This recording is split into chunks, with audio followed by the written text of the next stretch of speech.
The history of the Kushites' rise to power in Egypt is a fascinating story woven into the complex fabric of ancient African civilization. The Kushites, originating from the Kingdom of Kush, located to the south of Egypt in what is modern-day Sudan, were once seen by many as a people on the periphery of the ancient world.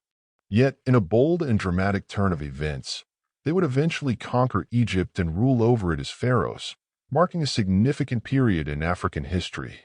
Their journey to power is filled with moments of cultural exchange, military conquest, and political intrigue that spanned centuries. The Kingdom of Kush was situated along the Nile River, just south of Egypt, in a region characterized by its rich natural resources and strategic location. The Kushites were a Nubian people whose early history is shrouded in mystery. However, what is clear is that they were closely intertwined with Egypt from the beginning. The Kushites and Egyptians shared common cultural practices, trade routes, and even religious beliefs. The exchange between these two civilizations was long-standing, with Egypt often exerting cultural and political influence over the Kingdom of Kush. The early stages of Kushite involvement in Egyptian affairs can be traced back to the Old Kingdom of Egypt around 2600 to 2100 BCE, when Egyptian expeditions ventured into Nubia in search of gold, slaves, and other resources. The Egyptians established fortresses in Nubia and exerted control over the southern region for several centuries. However, the Kushites were not passive in the face of Egyptian dominance.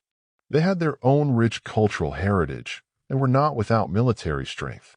Over time, they began to resist Egyptian incursions and assert their autonomy. During the Middle Kingdom of Egypt, circa 2055 to 1650 BCE, the Kushites were increasingly able to maintain a sense of independence, despite Egypt's continued dominance in the region. They fortified their kingdom and built a strong military, positioning themselves as a formidable force in the southern Nile Valley. This period of relative autonomy laid the foundation for the eventual rise of the Kushite kingdom as a power capable of challenging Egypt itself. The real turning point came during the Third Intermediate Period of Egypt, circa 1070 to 664 BCE, a time when Egypt was in political turmoil. The once unified Egyptian state had fractured into smaller, weaker political entities, leaving the country vulnerable to external threats.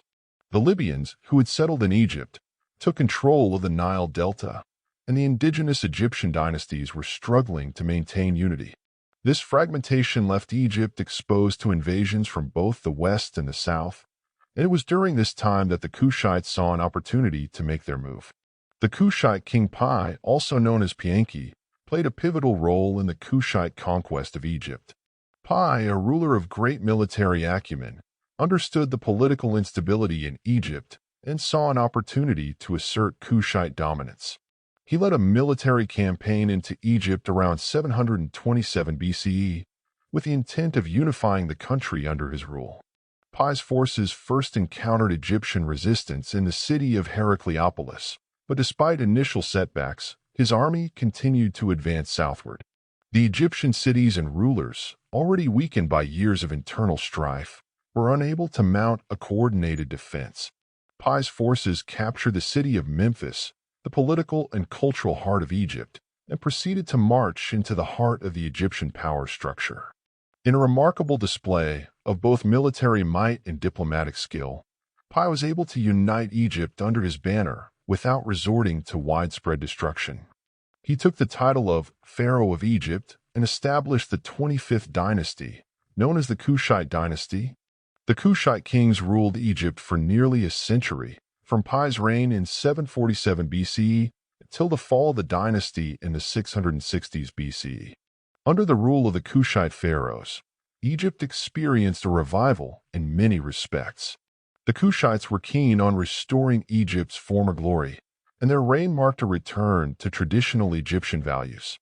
The Kushite kings embraced Egyptian religious practices, architecture, and art, and they positioned themselves as legitimate rulers of Egypt, fully embracing their role as pharaohs. They also demonstrated a commitment to restoring Egypt's territorial integrity, reasserting Egypt's influence over neighboring regions that had been lost during the period of political fragmentation. One of the notable achievements of the Kushite pharaohs was their role in the restoration of the temples and monuments of Egypt. King Taharka, Pi's successor, was particularly renowned for his efforts to refurbish and expand Egypt's ancient monuments. Under his reign, the great temple of Ammonius at Karnak was extensively expanded, and many other temples throughout Egypt were either restored or newly constructed. These efforts were symbolic of the Kushite commitment to the ancient Egyptian traditions and their determination to uphold the dignity of the Egyptian state. Despite the efforts to restore Egypt to its former glory, the Kushites faced considerable challenges during their rule.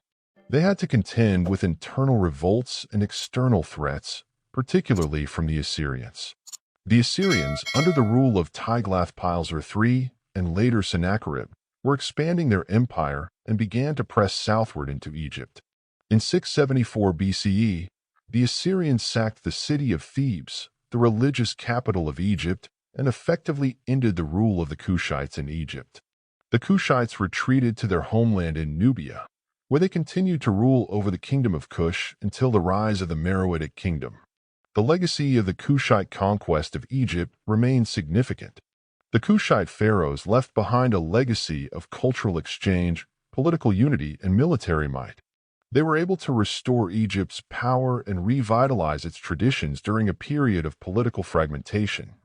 Furthermore, their rule was a testament to the ability of the Kushites to rise from their position as a peripheral kingdom to become the rulers of one of the world's most ancient civilizations.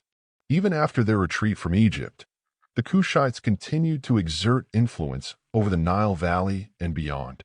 The kingdom of Kush would go on to establish a new center of power at Meroe, where the Kushite kings would continue to rule for centuries. The Meroitic civilization, with its distinct art, architecture, and writing system, stands as a testament to the enduring legacy of the Kushites and their influence on the broader African world.